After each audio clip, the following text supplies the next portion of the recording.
Good evening. Welcome to our meeting. We'll go ahead and call the meeting to order. And then the first item always on the agenda is the Pledge of Allegiance and the salute to the New Mexico flag in both English and Spanish. So if all will rise.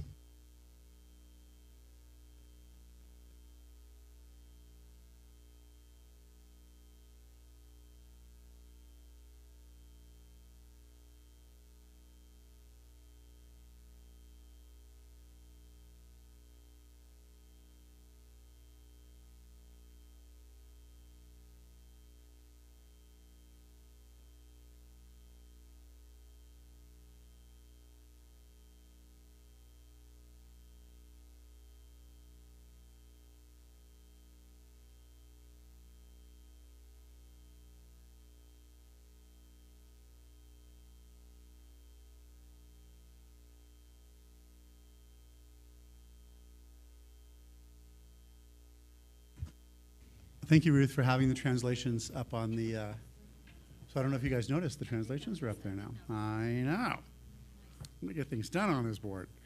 And then next item on the agenda is the approval of the agenda, but before we do that, I need to make a note that member Lorraine Price is not with us this evening, so it'll just be the four of us. All right, and motion to approve the agenda, please. So moved. Second. And any discussion, or any of you have any ideas about moving things or pulling things off consent at this point? Okay then. There's been a motion to approve in a second, and all those in favor say aye. Aye. Hearing none opposed, the agenda is approved. Next item on the agenda is the introduction of our interpreter. And Carlos, please. Thank you, Mr. President, members of the board, Deputy Superintendent. My name is Carlos Martinez, and I'm pleased to introduce myself as the interpreter for this evening. Señor Presidente, miembros de la mesa directiva y su superintendente, es mi placer en presentarme como el intérprete para esta noche.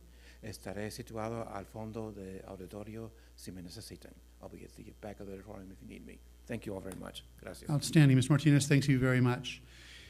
And the next item on the agenda, which is always a super duper highlight for all of us, it's a performance by the Mandela International Magnet School Orchestra. And it's this orchestra is under the direction of Carla Quintupes. And I will always mention, because we're so grateful as a board and as a district, that our district is under the direction in terms of music of Leanne Devon. So anyone that's paying any attention to Santa Fe Public Schools realizes how our programs have grown just amazingly in the last 8-9 years, and it's as a result of great leadership and great staff. So having said that, they're going to be performing, I'll let you, Carla, introduce the piece. Is that okay? Great.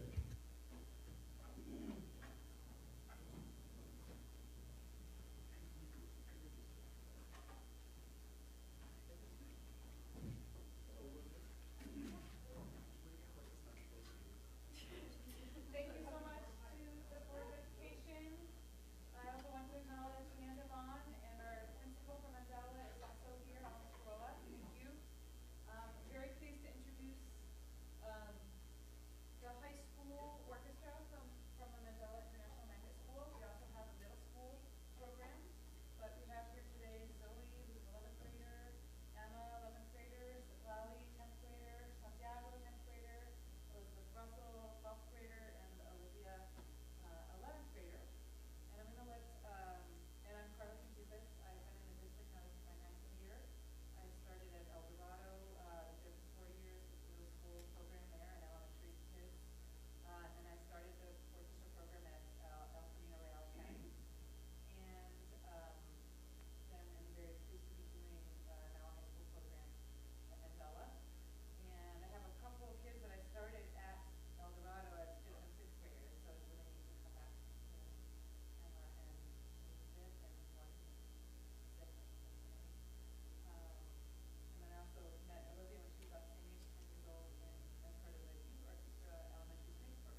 cannot believe that.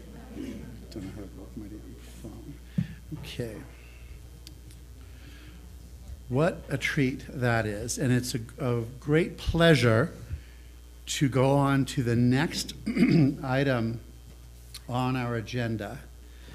And that is to acknowledge and give certificates to both Anirudh Nanda and to Ankansha Nanda.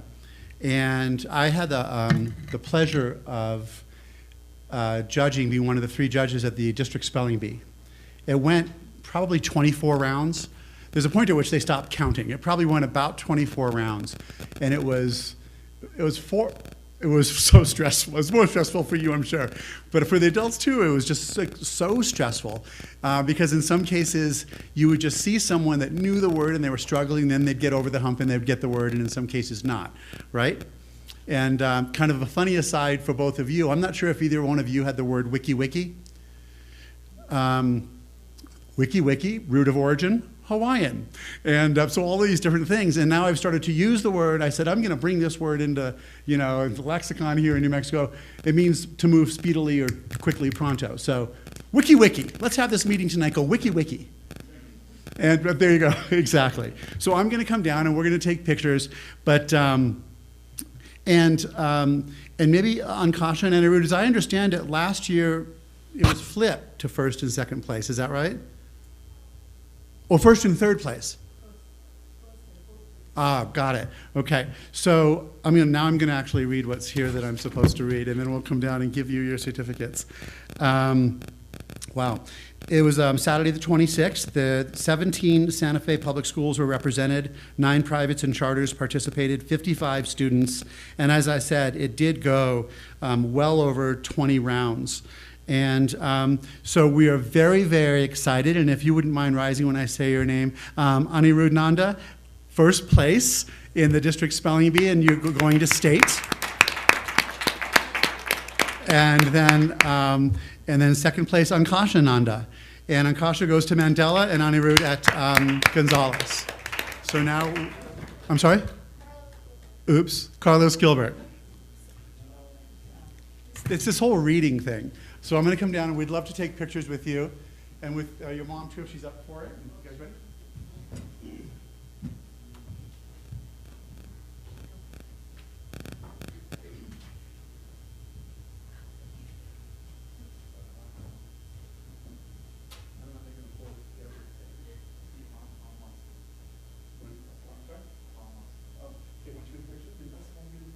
We're going to come here to the SFPS. Obviously, both of you run. You have to be the very center because you are our guest of honor.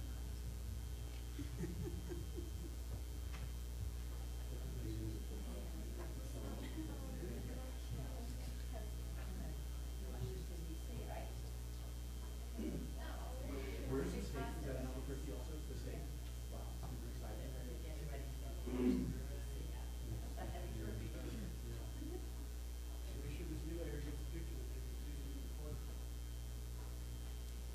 only write the words. I don't do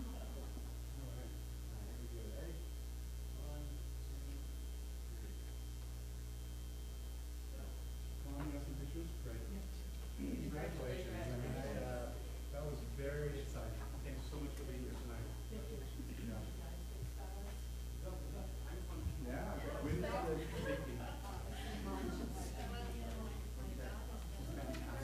Is it at the community college also? Okay.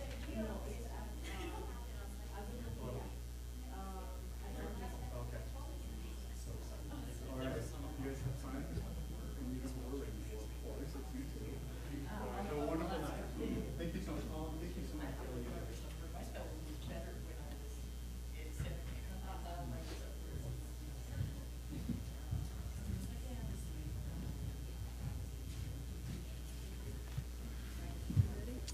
I also want to acknowledge the third place winner who couldn't be here this evening, and that is Ashwan Neal. And he goes to Gonzalez. So I got that right there. There was a Gonzalez there. So, and are there any additional board announcements for tonight? Ms. Cashman? I would just like to remind the public that today the ballots went out for the educational technology note. So by the end of the week, you should have a ballot in the mail. And I'd like to thank all of our district staff that has worked so hard on getting the word out. They gave a great presentation on Monday. So thank you for everyone that's working really hard. So when you get your ballot, fill it out and get it right into the mail. Did I see your hand go up? No. Oh, you were just fixing her? Yeah. Okay. And then my board announcement was Ms. Cashman's announcement. Just make sure you get it in the mail. And then one thing, and I'm sure you're going to mention this later in the presentation, doesn't matter when the postmark is. In this particular election, it just has to be in the county clerk's office by 7 o'clock on the deadline.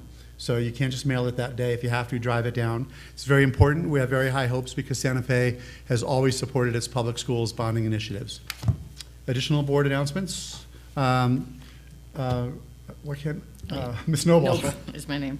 I was just going to read this one because in light of the last announcement, there is a Spanish spelling bee on Saturday, February 23rd in the boardroom, I guess that's this room, from 9 a.m. until noon. And I assume not until actually 12 a.m. But for anyone who is an excellent speller in Spanish, you should come down on Saturday, February 23rd at 9 a.m. 610 Alta Vista is the address here. Terrific. And those will be all those participants from their grammar schools that won in their respective grade 3 through 8 schools. Terrific. Any more board announcements? Okay, hearing none. Superintendent announcements. I need to announce this evening as well. Dr. Garcia is very sorry that she couldn't make it this evening. A little under the weather. We have Dr. Linda Sink with us tonight, stepping in. Ms. Sink.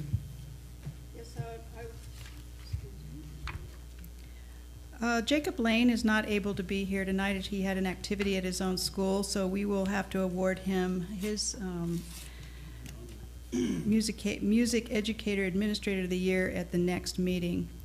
The State of New Mexico Legislative Finance Committee, we have it's also known as LFC. We do have a handout for the board, if you all would take one. The LFC's 2019 work plan includes an evaluation of selected school districts in northern New Mexico, and this will include Santa Fe Public Schools. This is scheduled for a hearing in late spring of 2019. The objectives are governance, which includes management practices and oversight, resource allocation, which including use of funding and cost effectiveness of financial and human resource allocations, and student outcomes, including student achievement and the extent to which policy, spending, and/or personnel reforms had affected student performance. And I think that's all for tonight. So pretty much kind of the work that we do all the time. Correct. Okay. All right. And I think we do it very well all the time. Okay. And so no more superintendent's announcements. And then why don't we start with Capitol High School tonight? And Mercedes, Ms. Torres, do you have any announcements for this evening? I do. So Capitol High School had its Avid Showcase today, where visitors across the state came and observed Avid's best practices. And we are preparing for our second round of free ACT testing for juniors and seniors. And the ACT will be in 2 weeks during the school day, actually. And 4 of our senior students also received the Davis Scholarship, which would be provided for a full ride to 6 David Partners schools. And we currently have 3 Super Scholars students that are in the top 10%, have an ACT score of 27 or higher. Fantastic. And what's so special about Avid over at Capitol? Oh my gosh, I actually am in Avid. And so today, I don't know, I think just the fact that we're so focused on just getting the best grades and going to the best colleges and just showing what our students can do, especially in Avid. I think that's what makes it special, because I know because I'm in Avid, the students that I'm surrounded by, we do push ourselves, and our classmates, we all, just want the best for each other. And I don't know, I think it just shows. You all form your own team for success. Yeah, we even call it an Avid family. We even my mom, my teacher, she tells us to call her our Avid mom. Yeah. No, you're tremendously successful there, and also so the public knows, I believe you're the only Avid demonstration school in the state and one of about like 24 or something in the country. Yeah. I mean, so it's really exceptional the work that's done with Avid at Capitol. So thank you very much for your announcements tonight. Mr. McGinnis? Thank you very much. To start off with, we had 475 students make the honor roll this quarter, so that's above a 3.0 GPA. You're one of them, aren't you? You can say yes. Our NJROTC team took first place out of 22 teams at our recent drill meet at Santa Fe High. Our wrestling team is the district champion, and we have an overall average growth of 3 points in our MAPS testing data from fall to winter. So we are improving. Fantastic. That's really good news. And Lieutenant Commander Chris Stapleton said that we are going to have to get a bigger trophy case for JROTC because they just keep bringing home the gold. I mean, it's pretty amazing, the program there. Thank you very much for your updates. And relative to public forum this evening, Dr. Ryan. President Creel, members of the board, and Acting Deputy Superintendent Sink, there are no one signed up for public comment. Any of you have anything you want to talk to us about? You don't have to. I'm just kidding. Okay, boy, this is really going to be a quick one. Next on the item on the agenda is the consent agenda. And first, I'm going to go ahead and make a motion to approve. Second. And then discussion on consent. Mr. President, I have some questions. Of course.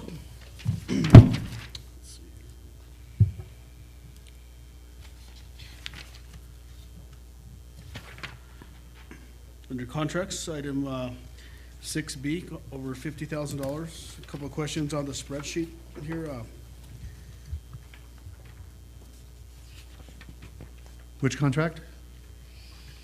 The fourth one there, which is regarding the district-wide additional guards added at school sites. The question I have is, are these additional guards that we have, or were they already budgeted for the entire year? Are we actually adding additional security guards to school sites?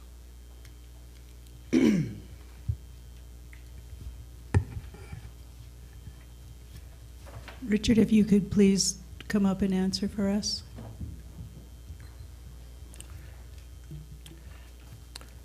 Yes, Board President Carrillo, Board Secretary Garcia. That I would have to find out from, I believe Mario is in the area. I could ask him if, oh, here he is now. He would know more about those additions, whether they're actually more schools or more personnel at the existing schools.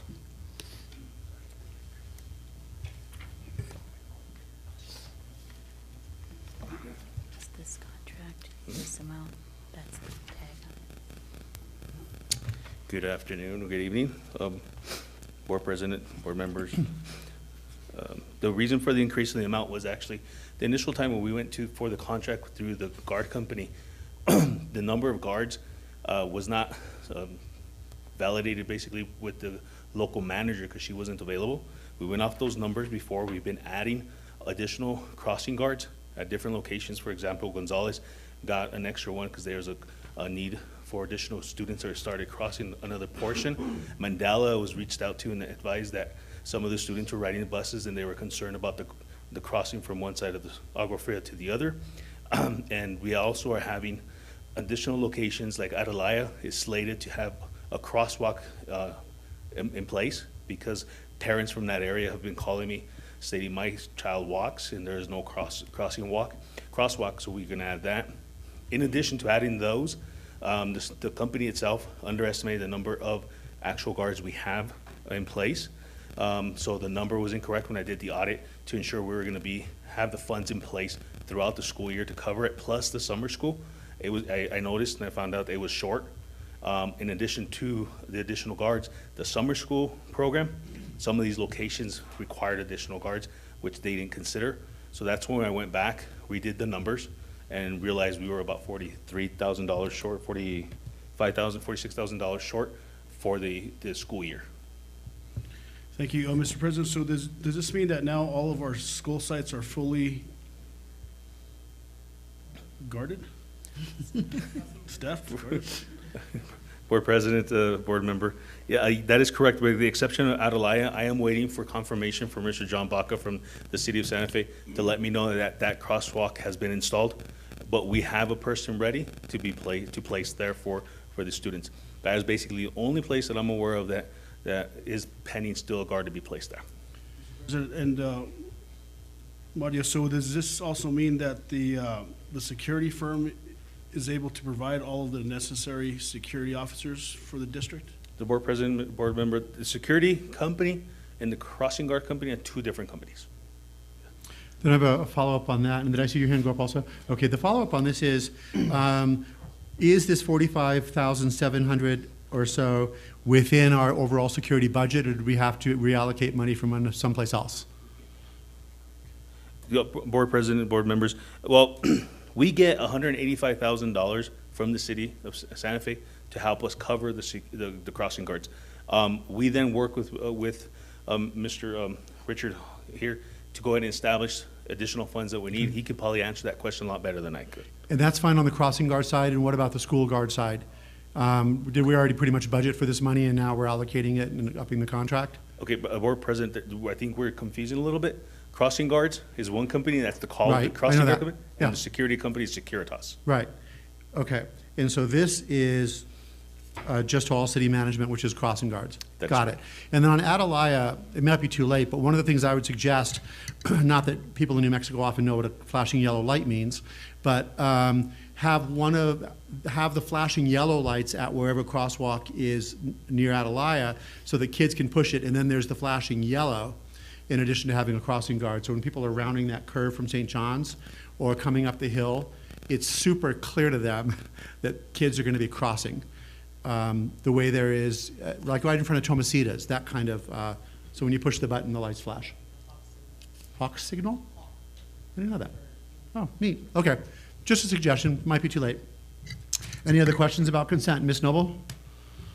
Thank you. President Carrillo touched on this, but I was just wondering sort of what is the current state of the agreement with the city, who pays for what, or if you can, at this point, sort of what is the breakdown of who's carrying the cost for crossing guards? Is it us or the city?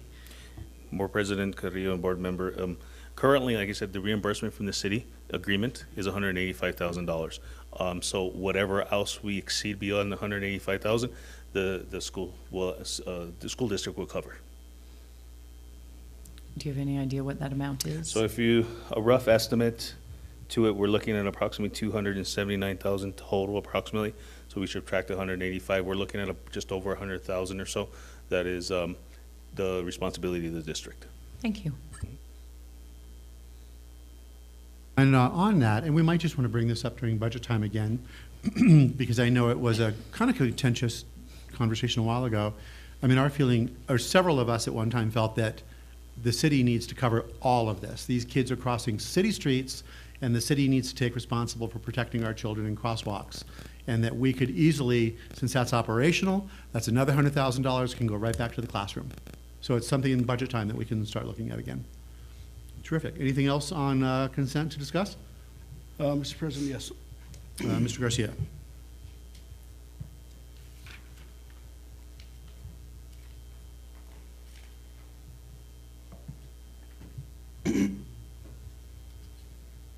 So actually, the last item on the spreadsheet with Allied Electric Incorporated. Santa Fe High School provide electrical services for cable raceway. What is this project? I just want to know for my own. What is a raceway project? MDF room, what is that? Board President Creel, Board Secretary Garcia, this is a part of the relocation of the MDF room. That's the main data room that is coming down in student services and being relocated in a small addition to a building. So the entire infrastructure for that data room is being redone. The electrical runs, the data runs. This is a part of the whole utility overhaul on the main corner of campus at Santa Fe High School, building towards the new student services and administration building. Thank you. Anything further on consent? Yes, Mr. President. Item number 6C, Capitol High School Science Wing addition and renovation construction manager at rest. This is actually a contract awarded to, it looks like, Enterprise Builders. And what is the amount of the contract? Board President Carrillo, Board Secretary Garcia, members of the board. This is a notice to award them as the best offer of the proposals. We'll bring a negotiated contract to the next board meeting. Thank you. Thank you. Terrific. Anything else relative to consent? I'm hearing none. We're going to roll call on this. Ms. Noble? Yes. Secretary Garcia? Yes. And Vice President Cashman? Yes. And I vote yes, so that passes unanimously. Next item on the agenda is board update and follow-up. Any of us have any updates to give on little projects we're working on? Nope. And next item, superintendent update and follow-up. President Carrillo, I would like to ask the board to set a date for Susan Duncan's plaque commemoration. You'll see dates below of the February, different dates there, the last one being March 1st. If needed, we can look at more possible dates, but if you could decide on that one. Dates, I'm sorry, dates where? They're just below where it says A, ask board to select a date, and just below that is February 6th.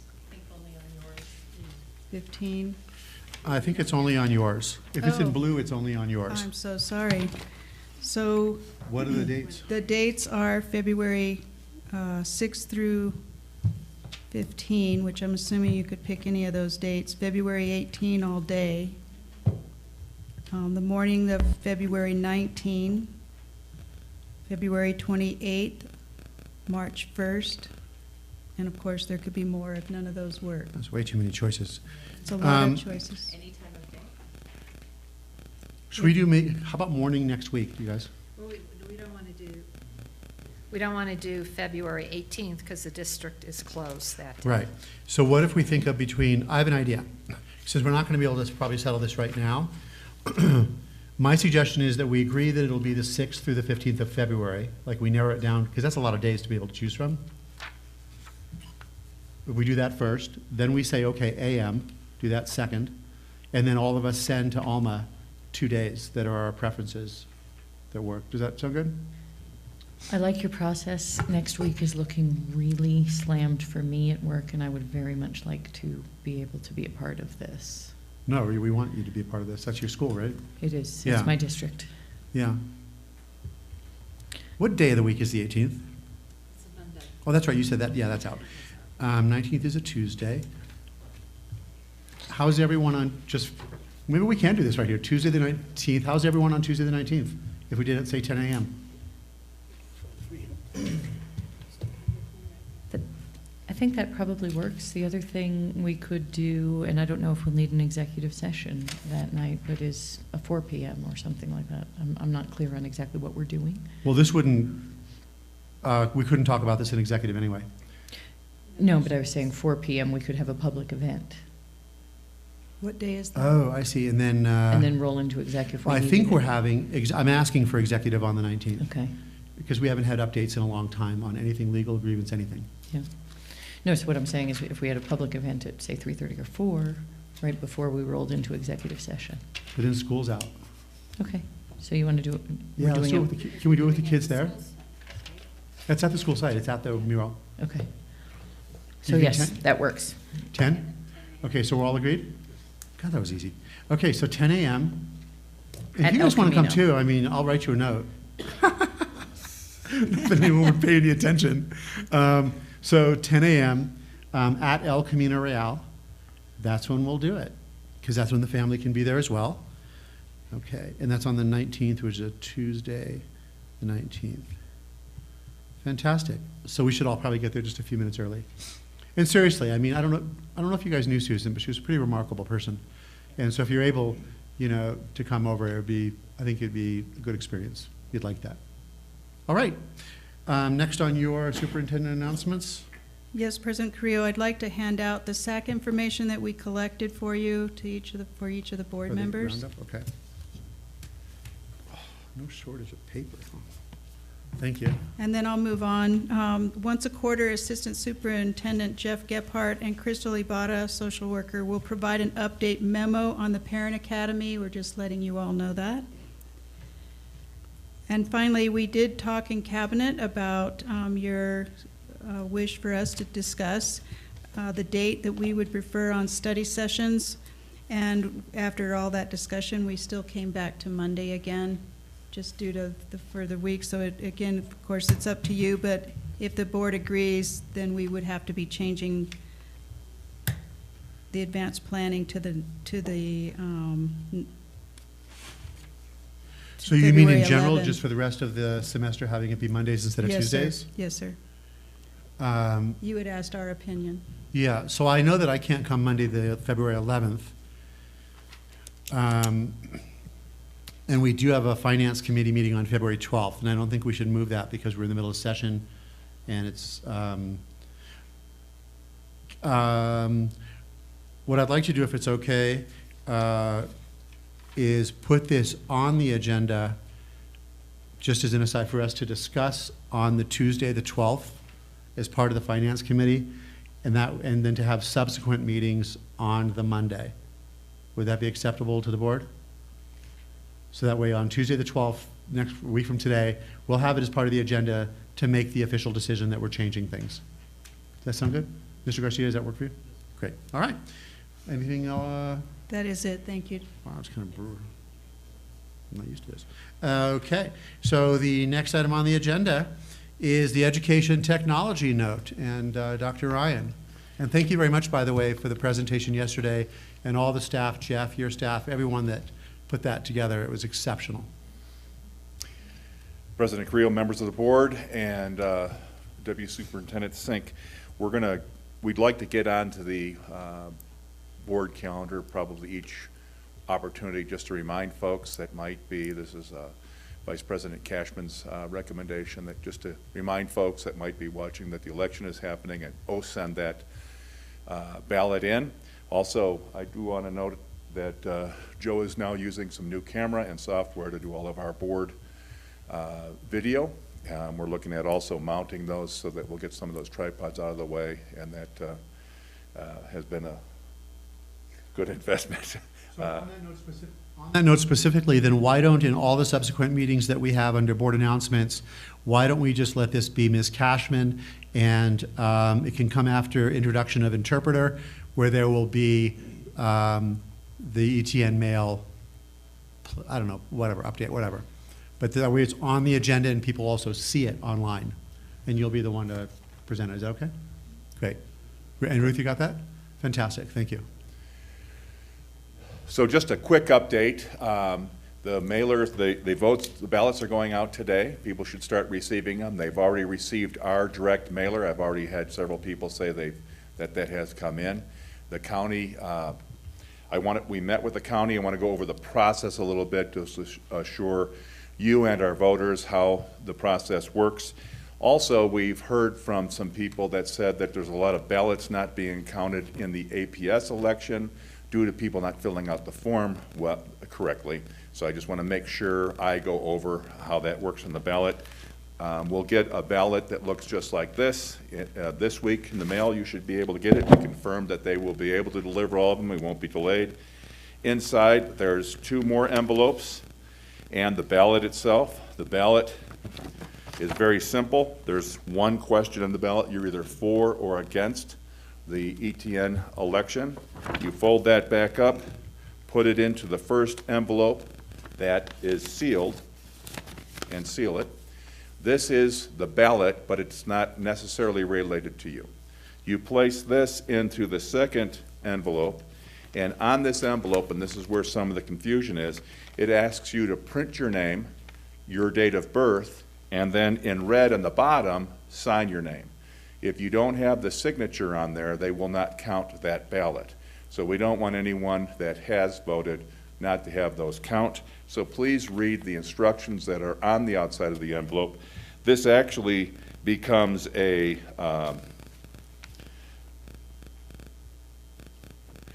affidavit that it's you. So that once it gets to the county, they open this first envelope up, mark off that you voted, and then this goes into the collection of ballots that will be opened 5 days before the election ends. They'll start running those ballots through the machine, and they tell us that most of the ballots will be turned in within the first 2 weeks of the voter getting that ballot.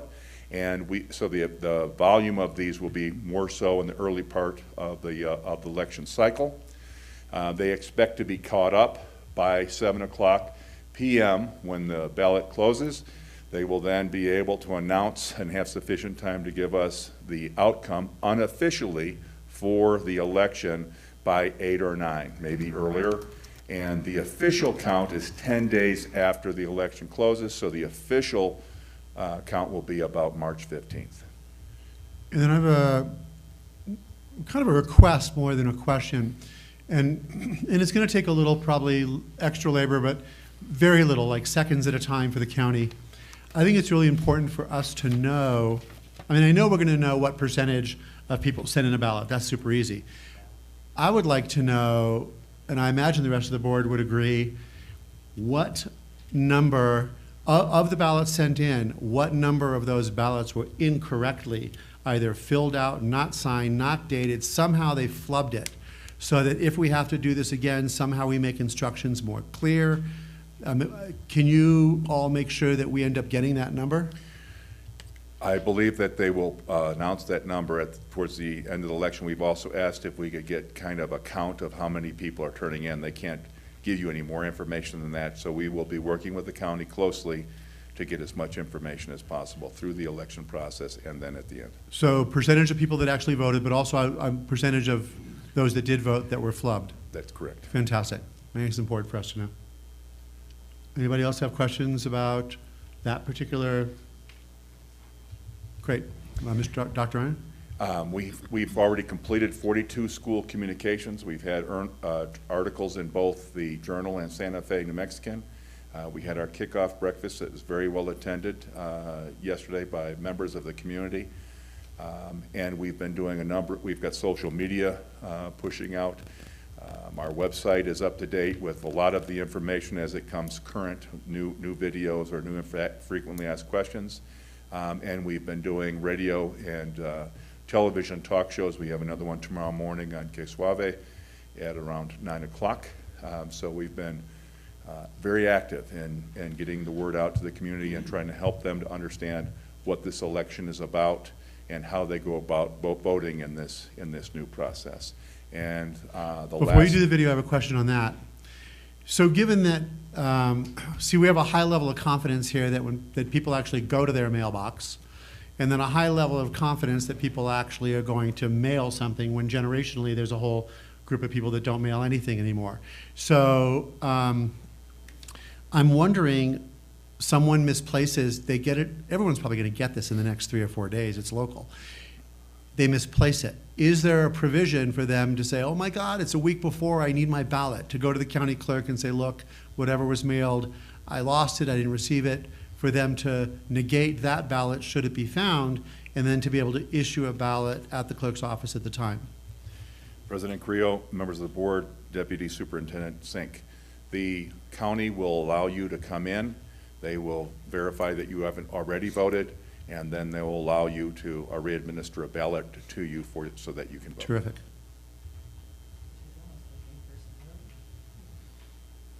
Yeah, great, thank you. And we've created a election video, and here is a version of it. Oh, really quick, Mr. Garcia had something he wanted to say. Mr. President, Tom, in regards to, have you already gone to the chamber? Did your presentation to the chamber? He was there yesterday. Okay. Yes? President Creel, members of the board, the chamber was represented at our kickoff breakfast yesterday. We haven't gone to the chamber and presented. Mr. President, because the last time we actually went forward, I was on the Citizens Review Committee, and we actually went to the chamber board and actually just did a presentation, and so you might want to think of going in front of the actual board and giving a presentation to them. Thank you. And then also the Green Chamber and the Hispanic Chamber, all three. It's a good idea. You just press on it.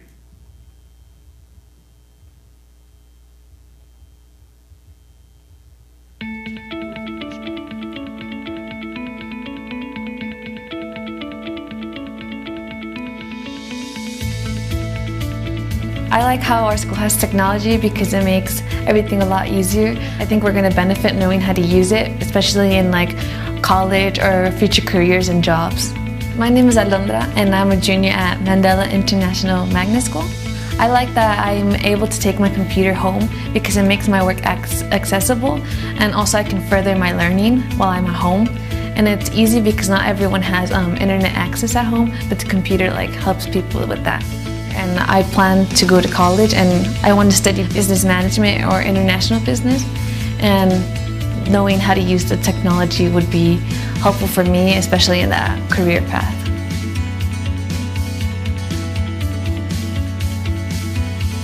I like working at ATC and teaching science, high school chemistry, because the kids are innately curious about their natural world. My name is David Kriegshauser, and I teach high school chemistry at Academy for Technology and the Classics. Technology is critical to give the kids a cutting-edge education. We use technology daily in the classroom, not just for presentations and research, but we use sophisticated instruments for gathering data so that we can test hypotheses and make our conclusions about the natural world. If we have a stall in our technology funding, it's going to be that much more challenging for our American kids to be competitive.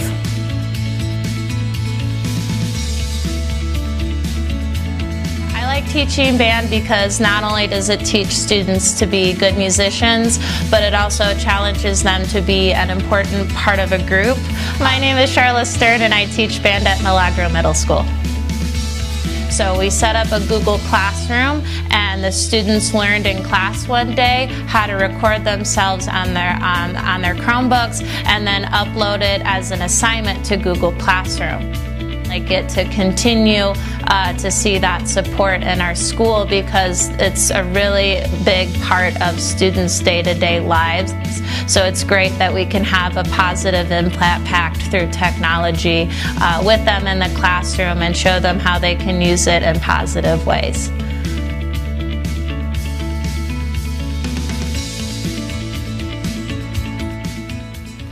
I like seeing the level of engagement that our students have in my school with what they're learning.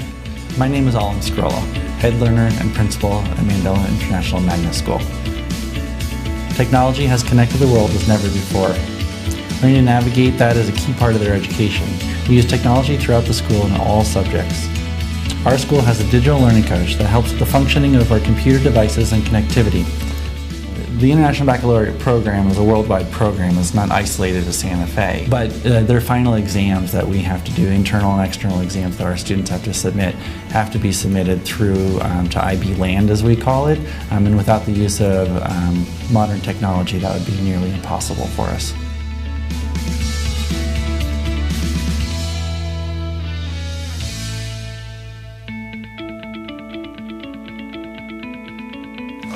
I like the way that technology is helping to transform teaching and learning in Santa Fe Public Schools. My name is Tom Ryan. I'm the Chief Information and Strategy Officer for the Santa Fe Public School System. It's important for us at Santa Fe Public Schools to create environments where students feel comfortable with using technology, and they see that technology as a tool to aid in their learning. So it's become a core part of how we teach math and science, social studies. It gives environments for teachers to customize teaching for individual student needs, and it provides an environment for students to develop the skills they'll need to participate actively in a 21st century learning and work environment.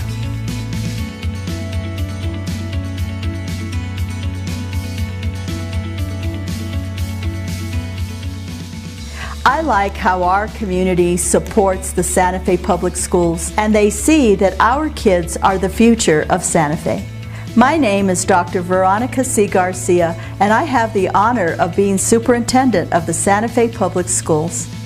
In 2016, Santa Fe voters supported the district by passing an education technology note, which funds technology in the classroom.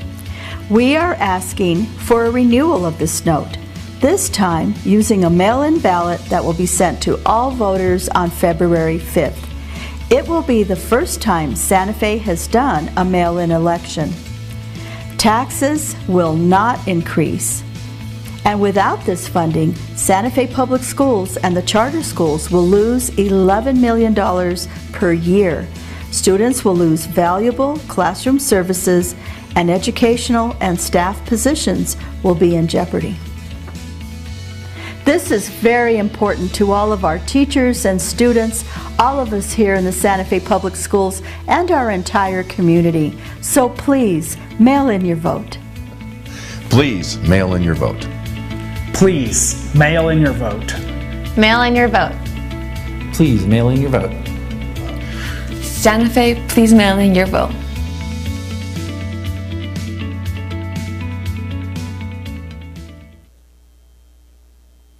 And with that, I'll take any questions. Thank you.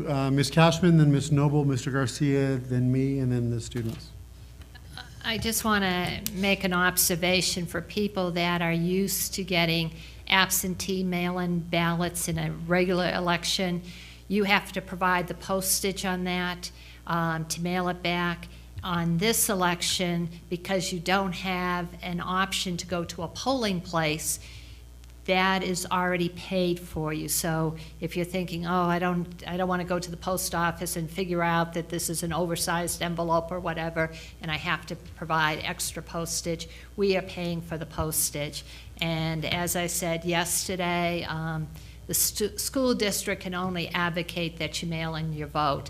As board members, we can advocate a little bit differently, and I'm sure all my other board members feel the same. We're asking you to vote yes on this bond election. So please vote yes. And then it was Ms. Noble and then Mr. Garcia. Absolutely. I agree with Vice President Cashman. We are asking everyone to vote yes on this bond. It really provides valuable tools and staff in the Santa Fe Public Schools. Is there any, I was just thinking, Dr. Ryan, as you did the demonstration, that actually was very helpful to me in understanding how this was going to work.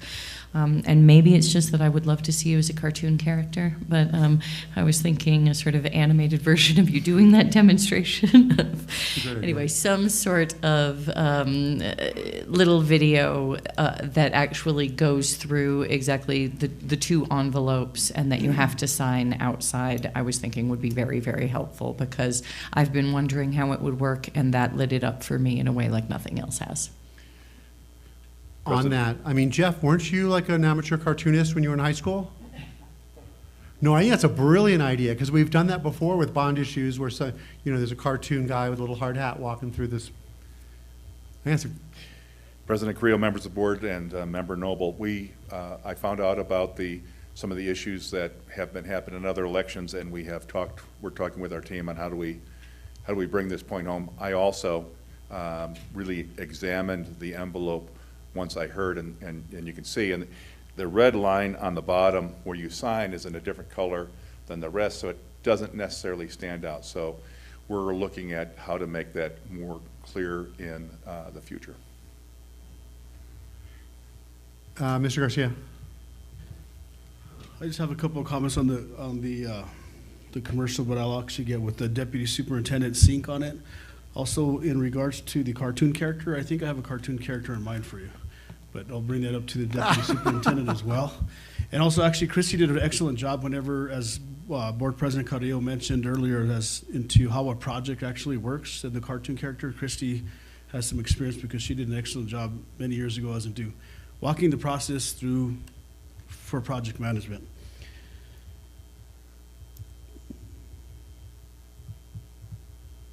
I think that's, one of the things I wanted to say is, can we actually get with the charter schools and see what the charter schools are actually doing with their student parents as in how to get the word out to go vote? So if we can make sure we're on top of that, how do we get with once again with the charter schools and making sure they're doing their due diligence to actually go out and get people to vote? President Carrillo, members of the board, and Secretary Garcia, there were some, a charter representative was at our breakfast yesterday. We've contacted each of them to provide a presentation. It's a little different because we talk about what we're doing with the funds that we're using. With them, we're providing them the funds, and they have to develop their own program, but we've offered and have had some conversations. This is Neil Weaver. He's the Director of Digital Learning, and he has been spearheading a lot of our election stuff. And was there anything further with the charters that you'd like to add? Just that we've been to 3 already. President Carrillo, members of the board, Associate Superintendent Sink, we have been in contact with charter schools and have done presentations. I was at Turquoise Trail today. I believe all of the charters have either had presentations already or scheduled in the next few days.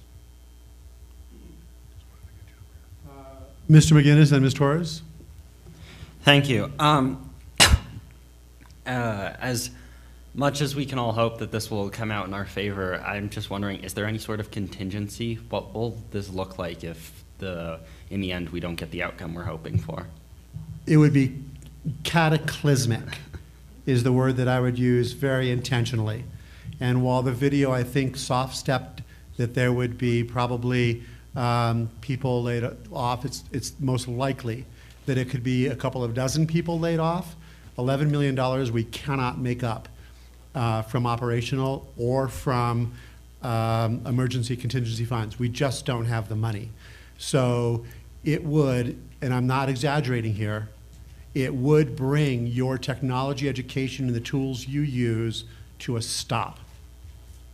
So then I would have to ask both of you, how would that affect your education? I know it would affect my education greatly just because I guess even just in my entire schooling, I've always been surrounded by technology, and not even just by class assignments, by completing applications for, even just do you know the HEP program that's being offered? I just finished that application, but I did that all on my Chromebook, and so if I didn't have my Chromebook, I wouldn't have completed that application. And so technology is very big. It was a very big part of not just my schooling, but my personal life. And Ms. Torres, what about lessons plans? Many of your teachers use, I would imagine, the internet and different tools for lesson plans for you to turn in homework, for them to monitor your work. Is that right? Oh, yes. And then even just by giving us tests, teachers use different testing websites just to give us examples of testing or of just testing material, even just the ACT, just websites that we're being allowed to use, and it's paid for. So it's very helpful. That's all I can say. And on that, my son had 2 classes where the teacher used the internet and the kids, even with their phones and Chromebooks, it was all entirely done with electronics, the entire class. Lesson plans, things that they had to look up, whether it was a YouTube demonstration or something from Khan Academy or whatever it might be. It was all technology and Chromebook related. And Mr. McGinnis? How would this interact with standardized testing if the electronic component was taken out? It would, well, now everything's done that way. We don't have paper right now for testing. So I would say it would be extremely disruptive to any standardized testing that we have scheduled for the latter part of the year. Ms. Singh, can you elaborate on that? I was just going to give you this. President Carrillo, members of the board, I thank the student board members for their responses, because most teachers now are using Google Classroom, and I think you've taken part in that, which has everything to do with lesson planning, but also moves into instructional materials as well. Most of our instructional materials are digital now, and so we don't give everyone a textbook anymore. They're literally online. Also, very important point that you both brought up was our testing now is all digital online testing materials, and we have to all figure out a way. If we didn't have your Chromebooks to be able to take that test, we would have to go into labs, which should take the testing 3 times as long as it takes now. And Ms. Singh, could you elaborate as well? Because I know there are adults out there, since this ballot is going to everybody, there are adults out there who feel that by kids having Chromebooks or access to technology, they now have access to objectionable material. What does the district do to make sure, to ensure students, to safeguard our students from that stuff? I have a layman's terms on that because we do filter quite a bit, but I think if Dr. Ryan could elaborate more specifics, I'd appreciate that. President Creel, members of the board, and Deputy Superintendent Sink, There's a variety of safety measures that we employ to not only safeguard student information and staff information, but also how and what they access. Obviously, nothing is 100%. We can't stop students from having a fight. So part of it is, how do we deal with the behavior or the misbehavior once it's happened to help them to develop the digital skills? We have a content blocker that is set up to stop objectionable content from coming in the district. We then have on the Chromebooks, software that will give a notice if students access inappropriate materials. And we'll be going over with the principals very soon the portal that lets the principal know every student in their school that has hit any objectionable site will be notified directly to the principal so that they can respond to that immediately. We also, with the 7th through 12th grade, anybody that takes the device home, they get a booklet on the use of and maintenance of the tool, and also has a page in here that the parent signs that says that although not everything can get blocked, and kids are smart, they can get around this stuff, that the best form of filter is an adult that's paying attention to what's going on. This also spells out then on the very last page, what are the consequences for students if they go to places that they're not supposed to go to, and how the school should move forward with corrective action on their behavior. So on that note, so 6th graders also do a take-home Chromebook, is that right? Is it 6 through 12? It's just 7 through 12 does the take-home, and 6 they have carts and things like that, or they're issued in the day. Okay. So the question I have, and I'm sorry Ms. Price is not here for this, because this becomes an equity issue, does it not? Because without these Chromebooks, since we have so many kids that are Title I kids, free and reduced lunch, they would not have technology in their home were it not for the Chromebook that we're issuing them. Is that correct? President Creel, members of the board, Deputy Superintendent Sink, the intent of our program was to expand access to the learning resources in the school district. Over 75% of our students receive free and reduced lunch, and therefore access to content is difficult. One of the other points, besides the fact that our assessments are online, content's online, textbooks are shifting. We're moving to digital content because it's more cost effective, and then we can distribute it farther. And so that without the Chromebooks, we won't be able to access the instructional materials because we don't have the paper-based resources, which are much more expensive, that we used to have. It's now becoming more and more dependent. The Chromebook only costs $250. It costs us $5 in maintenance costs a year. It's extremely cost efficient compared to the paper processes that we were using before. So access to those instructional materials would diminish, where this program is giving access not only to the kids while they're at school, but when they get home, and the resources to do their homework and look up, ask questions and et cetera from their home or other locations they might be outside school. Would you say that my use of the word cataclysmic was an exaggeration, or would this really be dire for the district if, for some reason, Santa Fe's always been extremely supportive of these initiatives, but if for some reason we didn't President prevail? Creel, members of the board, Deputy Superintendent Sink, it is not a exaggeration. Right now, these funds don't compete for operational funds, and some of these services are critical, including the security that we provide to protect our students, which is becoming a growing threat and something that is a moving target for us.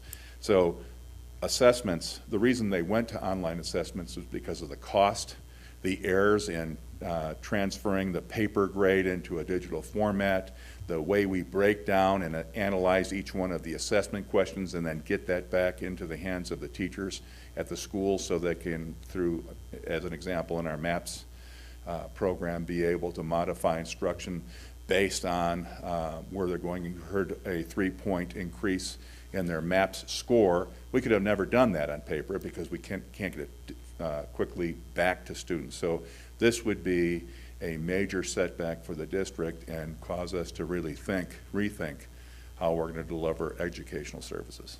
And then on the security side, because you mentioned this, and Mr. Garcia, I know you had questions about it that night. The pilot programs that we're doing right now in terms of how security breach or a signal is sent to the 911 operator and all these, I can't remember the name of the program, but it was just, we're piloting it at one of our schools, and that would probably come to a halt as well, and that's there specifically to protect kids, right?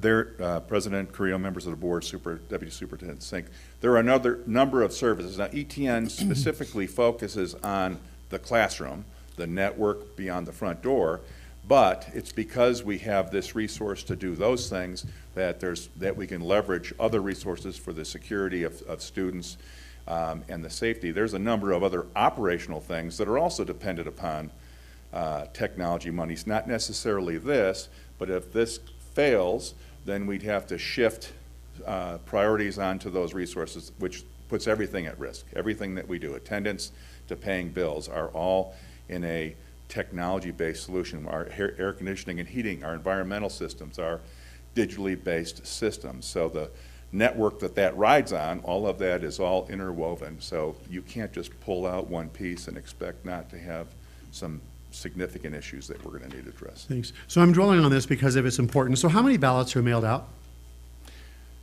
68,000 or so. President Carrillo, members of the board, Associate Superintendent Sink, 86,000 ballots. Okay, so 86,000, and we typically have a 3% turnout in bond and school board related elections, all right? So even if we ended up having a 10% turnout, and the reason I bring this up, that's, we'll say 8,600 voters, right? The reason I bring this up, and I don't know, because I don't really know what groundwork or field work y'all are doing, but first, we just got lists of all of our SACs for all of our schools and all of their emails. So we can all send an email individually to the SAC person and say, look, get 10 people to commit. So let's say there's a total of 100 SAC members times they get 10 people, that's right there, 1,000. What the reaching out we're doing to the unions, AFSCME, well, there's obviously the firefighters were there the other night, day. So was a representative from police. So we have firefighters, police, NEA, AFSCME, CWA, and then also the hospital workers at the hospital. Easily, there's probably at least 3,000 votes there, not including their families. And and the unions, I mean, they have a field program. They know how to do outreach. And then I think that Dr. Garcia, you want to be Dr. Garcia? Mr. Garcia's idea was of the chambers. That's actually a hard job. I would not want to be doctor. Of the chambers, all of the chambers and their members. It's just in the first 2 weeks flooding things, but especially organized labor. I'd reach out to as a partner in this. Ms. Noble. Thank you. And I was going to make the point, which you've now paved the way for very well, that you made the case of a lot of the direct impacts. I would also say it's all connected, and there are many indirect impacts. In talking to teachers, there was one recently who was very upset about access to a computer lab in order to get, and to our student board member's point, in order to get her young students access to a keyboard so that they could learn keyboarding in order to take their PARCC test. Now, we're not taking the PARCC test anymore, but there will still be the need for keyboarding skills and online assessments. And this was what was doing a teacher in. And the more we get technology and truly integrated into our schools and have the low ratios of devices to students, the more that's not an issue for teachers and morale, and they don't have to overcome some of these barriers that can be really what just is soul crushing for a teacher during the day. So there are lots of sort of ancillary benefits to this as well. And of course, I think I'd be remiss if I didn't mention that we passed a pretty important computer science resolution. This district is leading the state in what we're doing in computer science. I had the opportunity to attend I don't know what it was called, but it was like Computer Science Night at Santa Fe High, where all the schools were there demonstrating some of the projects they were doing, and it was amazing. And increasingly, I'm seeing it on social media. EJ Martinez posted a little thing the other day of something a student coded in the morning on their Facebook page, which was really very, very cool. And, you know, I have a second grader, and the way he is lighting up around learning technology, basic coding, through gaming and other applications is really just groundbreaking for me, and this is the future, and we have to invest in it, and Santa Fe has always done so, and I appreciate that in this community. And President Carrillo, I very much like your idea of reaching out to the SACs that we all can do through the schools, so I'll do that. Thanks. And Maureen was here, and all of you were there yesterday, because you mentioned your students lighting up and stuff. There was a young 8th grader from Ortiz, and she demonstrated to all of us an app she developed, and it was the calorie counter, and it had to do with sugar consumption. And it was through her, and he was just so amazing also, his enthusiasm, but also his smarts, her teacher, in developing softwares and things like this for the kids. And so every time and she uses it, every time she has a Coke, and all these things are programmed into it, right? It counts the milligrams of sugar. And that can be for a Coke, it can be for a Twinkie, it can be for a Snickers bar, and all of these things add up. So at the end of the week, you can see it's like, oh my God, I've had 10,000 milligrams of sugar. And then you can see, since Americans, we don't really know what a milligram looks like, since we never did convert to the metric system, you can see that it'd fill a bucket, maybe not a bucket, but when I was showing Leo stuff about like tablespoons, my son, of sugar that he was consuming in these big iced teas he loved, it was like half of, by the end of the couple of days, that like 8 ounces of white refined sugar. And it becomes mind-blowing. And the 8th grader, she came up with this and developed it in her class on her Chromebook with her teacher. It's really cool, the stuff they're doing. And I think it's on May 18th, they're having a demonstration thing over at Ortiz. May 18th? You know, yes. May 18th, so we should all get that on our calendars. And they'll show us all the incredible work they've been doing. Any other comments on ETN, student board members? All right. Mail it, nail it. Vote yes. We can say that, all of us up here. All right. Next item on the agenda is action. First reading of the amended policy 304, our student transfer policy, and I believe it was Ms. Noble who put this forward.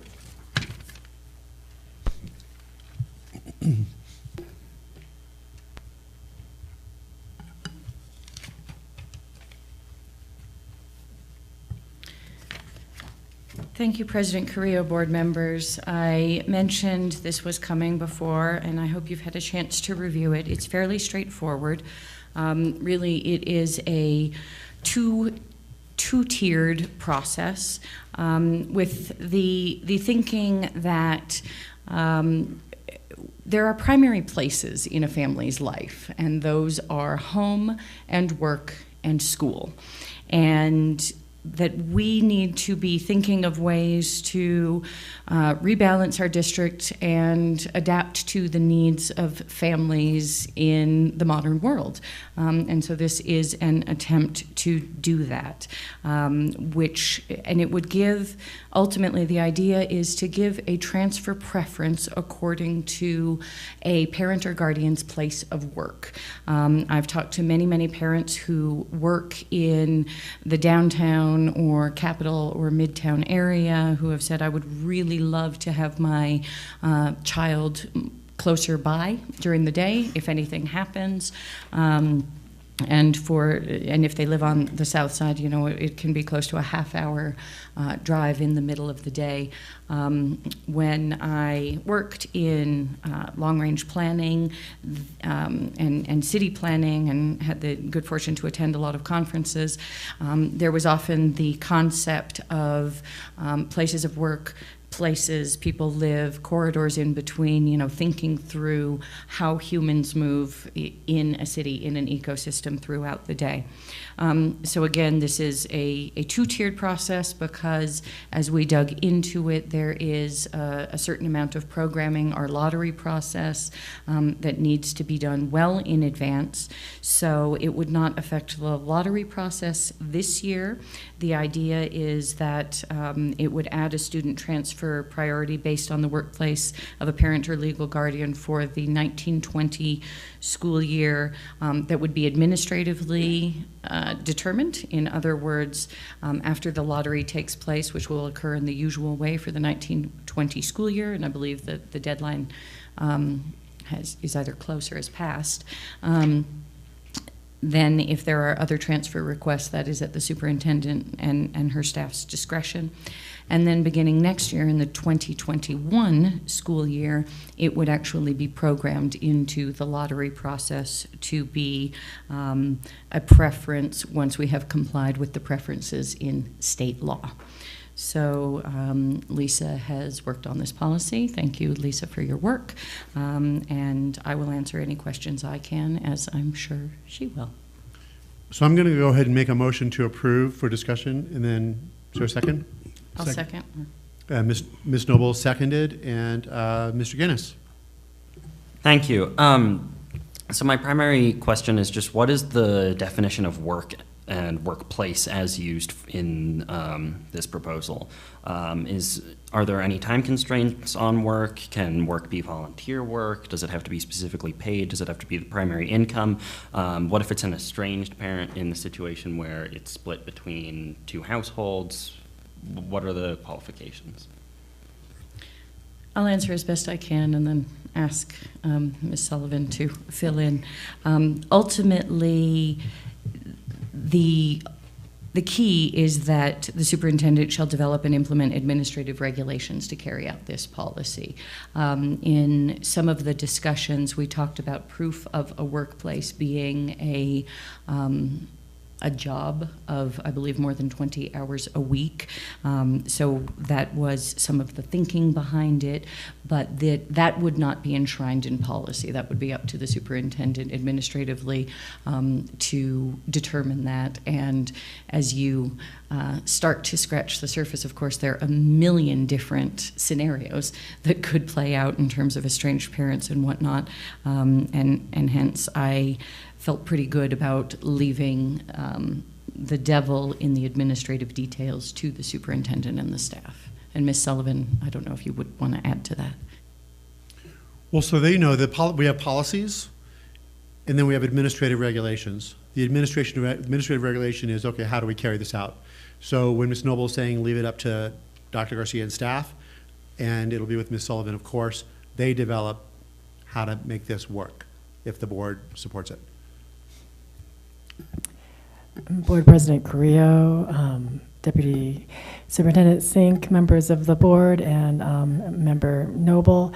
To address Mr. McGinnis's question, I agree with Board Member Noble. The only thing I would add is the administrative regulations would be written to implement this in the manner in which the policy was intended.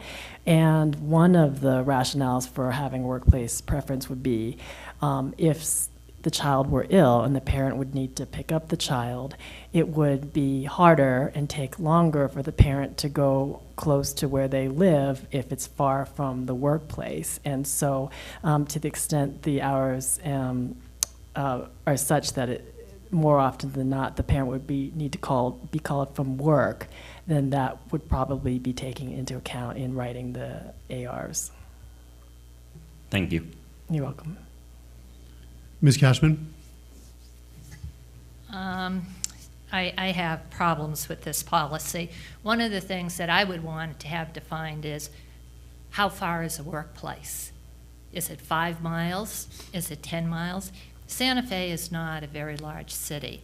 And I think what would happen, and I know on the side of the town that I live on, we have a lot of parents that work in industries, Walmart, Presbyterian, they would not be allowed to go to a school that is near their place of work because those schools are overcrowded. There's just no room. They don't even take any interzone transfers. So that becomes a problem. I know that lots of parents in Los Solares may prefer to go to Nino Otero. They would not be able to do that even though they're working in Walmart. So I have a problem. The other problem I have is I hear, and I appreciate Board Member Noble trying to be proactive, but at least from many parents that I talk with, their primary concern is after school ends, getting their children from one place to another for their child care arrangements, because not every school has affordable after-school programs for parents. And so they say, I can drop my child off near my grandparents or my aunts or whoever that child care provider is, and they can get to it, but they cannot, go to wherever their interzone school or their school of record is. So I think we don't have a lot of spaces that have a lot of flexibility. We are not a huge school district, so I think you would already see that some of the schools that are basically interzone transfers already have parents, already have spaces. I know Board Member Noble has brought up E.J. Martinez being a feeder for the hospital, Christus. There are plenty of spaces there if parents chose to elect it. They don't need a preference. And so I'm concerned with starting to put in more preferences than what we're required by law to do, because it takes away choice from the rest of the community that, for whatever reason, would like to go to a school that's not their home school. So I do not think it's good for the board to add another preference. We already allow preferences based on the quality of the schools. If you're in a failing school for so many years, you may choose another school that has a space.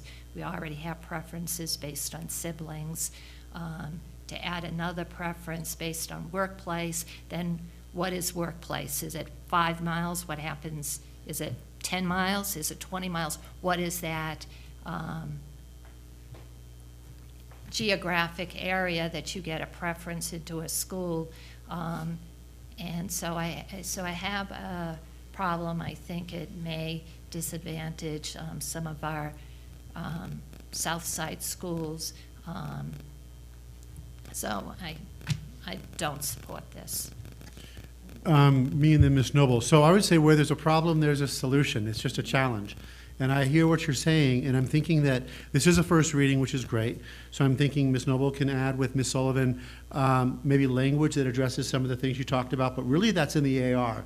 And then I would suggest that maybe Ms. Noble, Ms. Sullivan, and you really meet these concerns through the administrative regulation. But as I understand it, Ms. Noble and Ms. Sullivan, this creates like it doesn't supersede any of the already tiers for lottery. It just becomes like maybe the fourth preference that can be looked at. Is that correct? Correct, President Carrillo. All right. No, I think it's a first reading. I think it's fine for a first reading, and I'm going to support it. And maybe on the second, it can be tweaked to address some of Ms. Cashman's concerns. Mr. Garcia. You first. Just a couple of questions, Mr. President, in regards to if you have a school that's already at capacity and the parent actually wants their child to go to that school because they work near the school, who has first rights, the actual individual kid that lives in that school district or the workplace parent? The kid in the zone always has preference. Okay. And then I think it's the kid that's at the F school has preference after that. And then it kind of, yeah. Well, SIB would conceivably be in that same district. So this would be way down on the preference list. But the zone kid always has preference. Okay, thank you. Ms. Noble. So my hope is that, of course it's not required and it would be a lower tier of preference, but my hope is that it would help to rebalance some of our South Side schools. As we've heard staff say our buildings are sometimes not in the right places for our student population.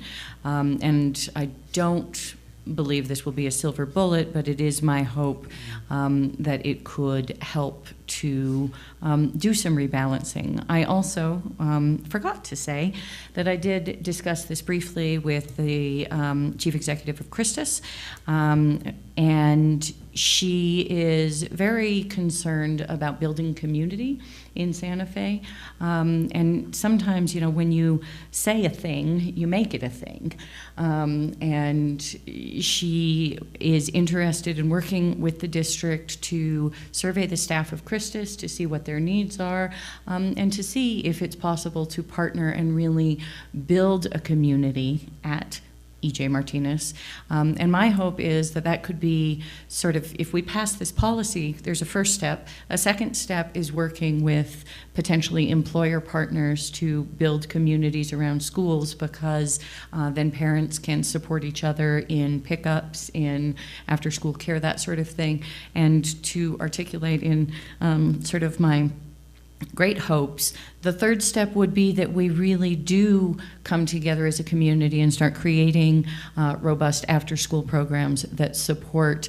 At the hospital, it might be the shifts that are there, but that we work on after-school programs that go till the end of the workday, and that we start to think about school in a more wraparound way with community partners and workplace partners. So I know that's a decent ways down the road, but the larger vision of really allowing and perhaps even inspiring employers to get involved in building community around schools is part of the motivation behind this policy. And I would just say it's not just Christus up on that hill, boy. That's where all the medical offices seem to be. And then we could do the same thing with press on the other side of town. Any additional discussion, thoughts from our student board members on this issue? So we're gonna, I made the motion, I made the motion, and I believe Rudy or Mr. Garcia, Kate seconded? Okay. So we're gonna go ahead and vote. All those in favor say aye. Aye. Opposed? Aye. But I think in being a really pure democratic institution, I really would like that in the either the second reading or in the AR, that the concerns that Ms. Cashman brought up are super valid concerns. Great. Next item on the agenda is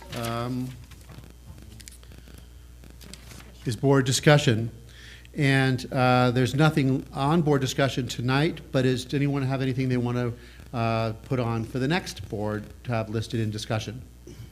Mr. Garcia. Just really quick, I just want to thank staff for actually having the Citizens Review Committee member on the evaluation team whenever we go out to architectural and engineering services as well as construction services. And then if we can introduce, Mr. Robert Knott won't be covering those public schools anymore. And so we have a new reporter here for the New Mexican. If you could just really get up and introduce yourself so we can. What's up, everyone? My name is Dylan Mullen. I started at the New Mexican yesterday. I started my newspaper career as a freelance sports reporter, spent the last year at the Northeast Mississippi Daily Journal in Tupelo, Mississippi, covering education. And yeah, so this is my first board meeting within about an hour and a half in length. That works for me. So Yeah, don't get used to that. This is a very short agenda. So don't make dinner plans in the future. Yeah, nice to meet you all. All right, you as well. And thank you, Mr. Garcia. And then I'd like to thank Dr. Ryan. And I imagine, Joe, you had something to do with the video, since you have so much to do with all of our audiovisual. Sure. Yeah, so Dr. Ryan and Joe and Dr. Garcia and everyone that had a hand in putting that video together. Thank you very much for all of the work you do. So on board discussion for next week, I'd like to add under presentations, legislative update.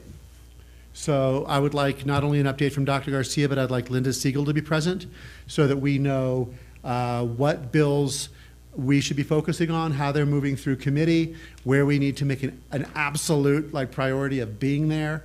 For me, it's not just ed bills, it's gun safety bills, but I would like, especially on education, to get an update in the next board meeting on your presentations. And then, Mr. President, just on that note. of course, Also, if we can actually ask Linda Siegel to see what's happening with the existing capital outlay that has been there for several years, because I know there is some capital outlay monies that expire now in June 30th of 2019. So if we need to get those wow. reauthorized. then Let's have that should as a be- separate item under board presentations, update on capital outlay. And then I'd like everyone to be prepared for executive session next time on the 19th, because it's been a long time since we've gone over anything relative to, we may not have it, but be prepared to have it, because it's been a long time since we've gone over anything relative to lawsuits, legal, personnel matters, things that we have to discuss in executive session. Is that fair enough? Anybody else have anything that they want to put on the next agenda for board discussion or the agenda? Is anything for, yes, Ms. Cashman? I think we just need to annotate under board discussion, moving the study sessions from Tuesday. Well, that's going to be in the next, that's going to be on Tuesday, on the 12th. We're Tuesday, going to make sure okay. that that's an item on the agenda for the 12th, so then we can move on it. But thank you. Mr. President, just really quick on yes. that, I guess I need to talk with Deputy Superintendent Sink. I'd like to see if we can actually recognize an individual that has worked for the public schools for over 30 years. I don't know how we go about doing that. You Like, just I do can- that. Okay. All right. Oh, in the meeting? Yeah, well, during the meeting to actually recognize her. Oh, yeah, for- so in the next meeting, because she absolutely. retired. Just Okay. make sure you get with, they'll tell me who it is, and if I don't like them, then we won't put it on the agenda. Okay, but you'll No, probably- of you'll- course that you'll wouldn't probably happen. like them. No, I think that's a lovely idea. And yes, sir. also, really quick, just to kind of change the subject, the articles from the superintendent in the papers on Saturday and or Sunday are actually very good articles, if you could relay Oh, the that back to editorial, her. her Yes. op-ed. And then also in regards to the article on Sunday's paper, in regards to the mural at Santa Fe High School, very nice mural. I thought that was actually a very positive article, so positive articles are always good there, Dylan. So I think that was actually a very good article in regards to the mural, and whoever worked on that, congratulations to them. It was a great mural. So the challenge we have and that they have at Santa Fe High School is now there are 3 walls, entries into locker rooms that don't have murals, and girls basketball wants one, cheer wants one, and then volleyball wants one.